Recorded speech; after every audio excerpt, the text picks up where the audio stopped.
असलामुअलैकुम की हाल चाल है तुहाडे सारिਆਂ ਦਾ। उम्मीद करदी कि तुसीं सारे फिट फाट ठीक ठाक होवोगे। जिवें कि अज दा मौसम बहुत अच्छा सी, सुबह सुबह बारिश होई सी ते मैं भी सोचा क्यों ना अज पराठा खाधा जाए। फिर सुबह सुबह पराठा बनाने की मैं कोशिश की, ठीक है, ते बिलाखर पराठा बन ते गया, लेकिन कोई नहीं, जिहो जिहा भी बनेआ।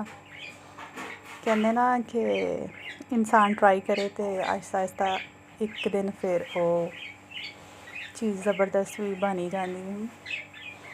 कोशिश तो करनी चाहिए ना। ऐस करके मैं ना चौरस पराठा बना रही हूँ।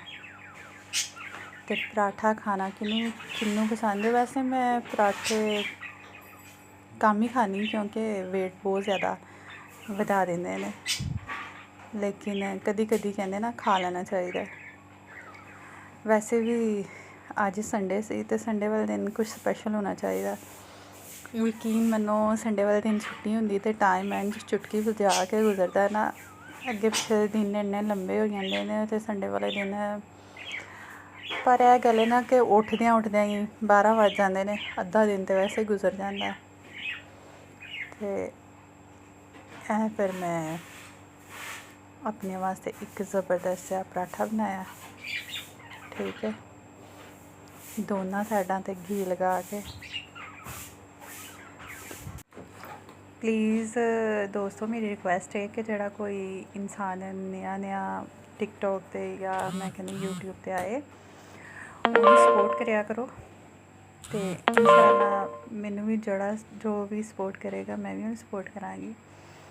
मैं भी वही वीडियो लाइक कराँगी, कमेंट्स कराँगी और इस तो अलावा पूरी ओदी वीडियो भी वॉच कराँगी।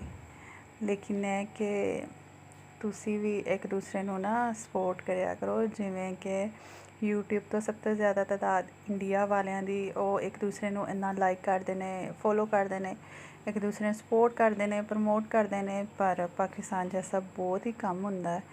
मैं कहनी हाँ कि जड़े कोई लोग फेमस भी हो जाते हैं, उन्हों दी भी अगर कॉमेंट्स खोल के वेख लो तो लोग नहीं ज़्यादा तनकीद करते हैं, इन्ना ज़्यादा जैलस होंदे ने। बल्कि इंज नहीं होना चाहिए, एक दूसरे को सपोर्ट करना चाहिए।